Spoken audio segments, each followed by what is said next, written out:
Всем привет, с вами Алик, и вы на канале Travel & Review. Сегодня в этом видеоролике я хочу рассказать вам об очень интересной природной достопримечательности Геленджика – о Гебуйских водопадах. Находятся данные водопады возле села Архипо-Осиповка в долине реки Тешевц на границе Геленджикского и Туапсинского района. На расстоянии 60 километров от Геленджика и 80 километров от Туапсе возле красивой стелы с буквами Геленджик. Вход на туристическую тропу, ведущую к водопадам, находится прямо за этой стелой. Летом за посещение этого интересного места вам придется заплатить курортный сбор в размере 350 рублей. Это за взрослый билет, 200 за детский. Ну а вне сезона вход сюда абсолютно бесплатный. Я, например, посетил эти водопады в марте и прошел сюда, как я уже сказал, бесплатно. Вообще в этот день людей на маршруте было очень много, что в принципе нетипично для этого месяца.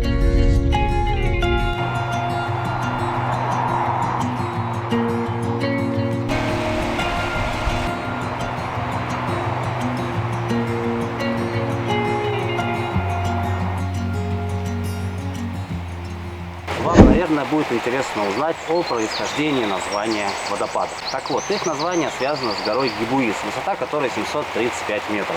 Гора как раз расположена в этой местности. Есть еще две версии происхождения названия. По-другому их могут называть Тешевскими из-за расположения в долине реки Тешевц. Еще раньше их называли Бегуискими, потому что гора называлась Бегуиск. Так бытуют в народе три названия одних и тех же водопадов. Есть несколько версий перевода слова Гебуис и Бегуис. По одной версии происхождение слов адыгское. Гебуис означает голова двух братьев. Бегуис – чаша. По другой версии Гебуис с греческого означает каменные братья. А Бегуис с тюркского – перевернутая гора. Выбирайте любую версию, которая вам понравится. На маршруте вас будет ждать живописный и несложный маршрут, извините за тавтологию. Около 2 километров вы пройдете по комфортной лесной дороге с небольшими подъемами и мосточками через ручейки, зонами отдыха. На одной из них вы сможете загадать желание возле дерева желаний.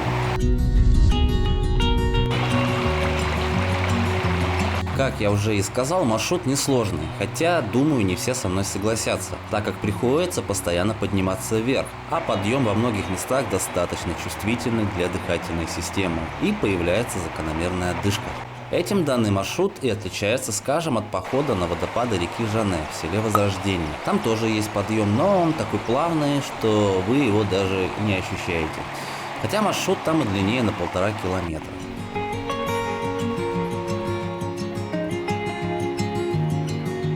В Геленджикском районе есть еще и Плесецкие водопады, расположенные в селе Михайловский перевал. В прошлом году я пытался дойти до них, но все затруднило разлившаяся в зимнее время река и достаточно протяженный маршрут по дикой местности. Да, он там не оборудован, как данный маршрут. Можете, кстати, сами глянуть, перейдя по ссылке, которая появится сейчас в верхнем правом углу. Эту же дорогу я могу отметить с положительной стороны благодаря множеству мосточков, переходов, лесенок. И хоть в гору идти тяжело, какое-никакое благоустройство маршрута скрашивает тяготы подъема.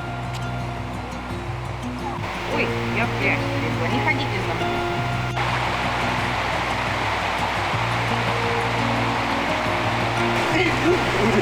Как будто мы все вместе. Что там я вот где-то оставила? Практически перед первым водопадом вы выйдете на приятную полянку, где как раз и находится дерево желаний. Не знаю, помогает ли оно, я лично не стал пробовать. Думаю, человек, а не дерево, все-таки венец своих желаний. Также здесь есть зоны для отдыха, можно сесть на скамейку, даже со столом, и перекусить после осмотра водопадов, что я, кстати, и сделал в конце. В сезон здесь, видимо, работают какие-то кафешки, хотя я точно сказать не могу, потому что в сезон, как вы поняли, я здесь не бывал. Но я подошел к первому водопаду.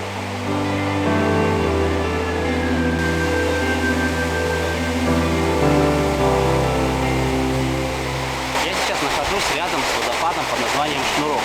Его высота 17 метров. Водопад имеет узкий скрученный водосток, за что и получил свое название.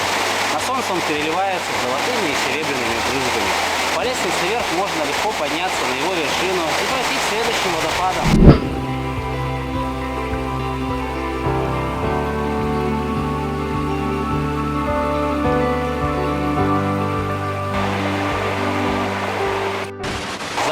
За моей спиной водопад водопад Грот. Его высота 6 метров.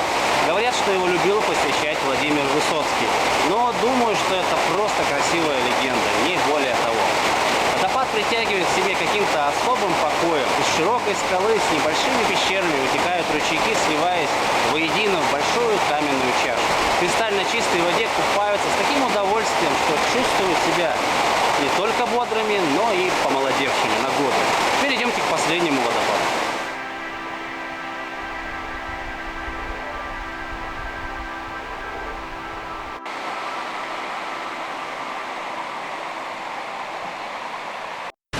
Третий, заключительный водопад называется Пасть Дьявола или Лев. Его высота составляет 12 метров. Считается, что назван водопад так, потому что выливается между двумя плитами известняка, издавая шум, что полностью оправдывает его название. Ну, честно сказать, какого-то особенно сильного шума, не в пример другим водопадам, я возле него не услышал.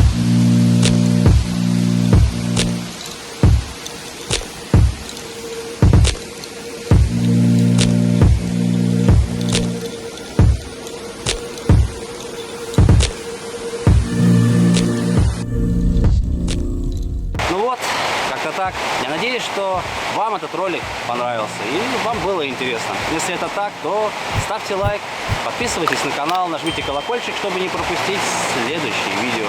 До новых встреч, всем удачи и пока.